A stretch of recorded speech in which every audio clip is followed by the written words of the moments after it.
நம்ம கருணை கருணைன்னு வாய் கிளிய பேசுவோம். நம்ம ரத்தம் நாடி நரம்பு சதைகள் எல்லாம் பார்த்தீங்கன்னா துர்குணங்கள் போய் ஒட்டிகிட்டு இருக்கோம். அது அவ்வளோ சீக்கிரம் அழியாது. இந்த பயிற்சி பண்ணும்போது எல்லாத்தையும் வெளியே எடுத்துகிட்டு வந்துடும் படார்னு. நாடி நரம்புலலாம் எனர்ஜி விட்டு ஏற்றுறப்ப என்ன ஆகும்?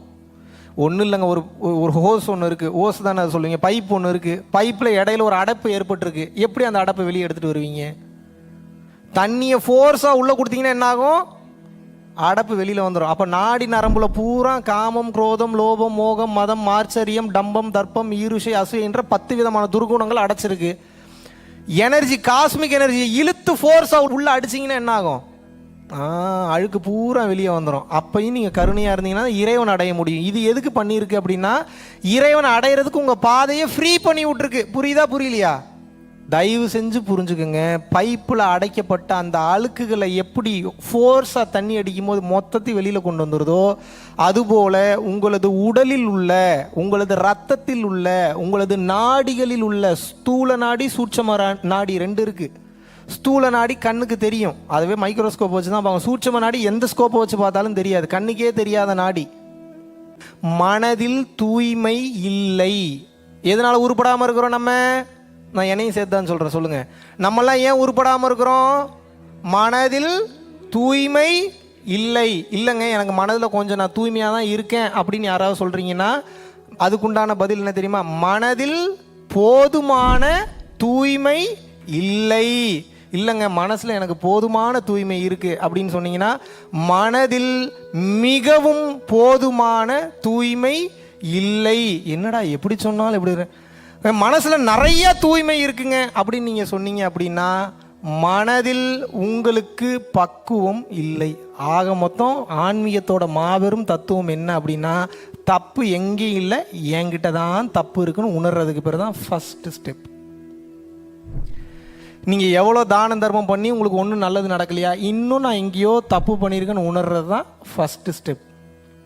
நிறைய பேருக்கு சப்போர்ட் பண்ணியிருக்கீங்க, உங்கள் வாழ்க்கையில் எதுவுமே மாறலையா? ஓகே, நம்ம கர்ம வினை நிறைய செஞ்சுருப்போம் போல், இந்த தர்மம் பத்தலை, இன்னும் தர்மத்தை நம்ம அதிகரிப்போம்னு சொல்லி செய்கிறதுக்கு பேர் தான் ஆன்மீகத்தில் ஃபஸ்ட்டு ஸ்டெப். இறைவன்கிட்ட சரணடைகிறதுல நமக்கு என்ன பிரச்சனை? ஏதாவது பிரச்சனை இருக்கா உங்களுக்கு? இறைவனிடம் எப்போது நீங்கள் சரண்டர் ஆயிடுறீங்களோ, அது எப்போ தெரியுமா சரண்டர் ஆகும்? நம்ம எப்போ ஒருத்தன் தப்பே பண்ண மாட்டான்னு நீங்கள் நினைக்கிறீங்களோ அப்போ தான் சரண்டர் ஆவீங்க. அது வரைக்கும் சரண்டர் ஆக மாட்டீங்க. வாழும்போதே எல்லா நன்மையை செய்தாலும், எப்பேற்பட்ட தர்மத்தை செய்தாலும் அதுக்கெல்லாம் கிரெடிட்ஸ் எடுக்காமல் இதெல்லாம் இறைவன் தான் பண்ணுறாரு, என்கிட்ட என்ன அப்படின்றத எவன் ஒருவன் ஏற்றுக்கொள்கின்றானோ அவனைத்தான் இறைவன் ஆசீர்வாதம் செய்கின்றார். அவனுக்கு தான் ரூட் முதல்ல ஓப்பன் ஆகும்.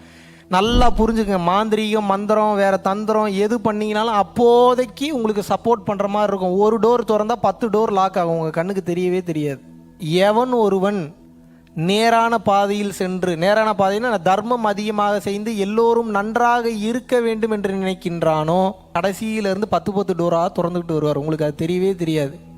இறைவன் எப்பயும் ஃபர்ஸ்ட்லேருந்து ஆரம்பிக்க மாட்டார், லாஸ்ட்லேருந்து ஆரம்பிப்பார். லாஸ்ட்லேருந்து ஆரம்பிக்கும் போது லேட் ஆகும், கடைசியில் எல்லா டோரையும் திறந்துடும். உங்களுக்கு பார்க்குறதுக்கு ரோடு ஃப்ரீயாக இருக்கும். நீங்கள் ஆரம்பத்தில் முன்னாடி இருக்கிற டோரையே திறக்கலையேன்னு ஷார்ட் ரூட்டில் போனீங்கன்னா இந்த டோர் திறக்கிற மாதிரி இருக்கும், பின்னாடி 1000 டோர் லாக்கில் இருக்கு. யார் திறக்கிறது அதெல்லாம்? இப்போ உண்மையாக உங்களை வாழ வைக்கிறதுக்கு உண்டான சாவி யாருக்கிட்ட இருக்குது? இறைவன்கிட்ட இருக்குது. ஆனால் அந்த இறைவன் அந்த சாவியை உங்ககிட்டயே கொடுத்துருக்குறாரு. அதான் பியூட்டி. அந்த சாவி இறைவன்கிட்ட தான் இருக்குது, ஆனால் அந்த சாவி உங்களுக்குள்ளேயே இருக்குது. அது எப்போ ஆட்டோமேட்டிக்காக போட்டு திறந்துரும்னா, நல்லா புரிஞ்சுக்கோங்க, உங்களுக்கு எல்லா சுதந்திரத்தையும் இறைவன் கொடுத்துட்டார். லெஃப்ட்டும் திரும்பலாம், ரைட்டும் திரும்பலாம், யூட்டர்னும் அடிக்கலாம், ஹெலிகாப்டர் பிடிச்சி மேலே பறந்தும் போகலாம், கடலுக்குள்ளே நீந்தி மூழ்கி நீச்சல் அடித்து பயிற்சி பண்ணி அக்கறைக்கும் போகலாம், குழிக்குள்ளேயே போய் உட்காந்துக்கலாம், ஜீவ சமாதி இடையில இத்தனை ஆப்ஷன் இருக்குது. உங்களுக்கு இத்தனை ஆப்ஷன் இருக்கா இல்லையா? இருக்கா இல்லையாங்க? இப்போ நீங்கள் தான் முடிவு பண்ணணும் உங்கள் வாழ்க்கை எப்படி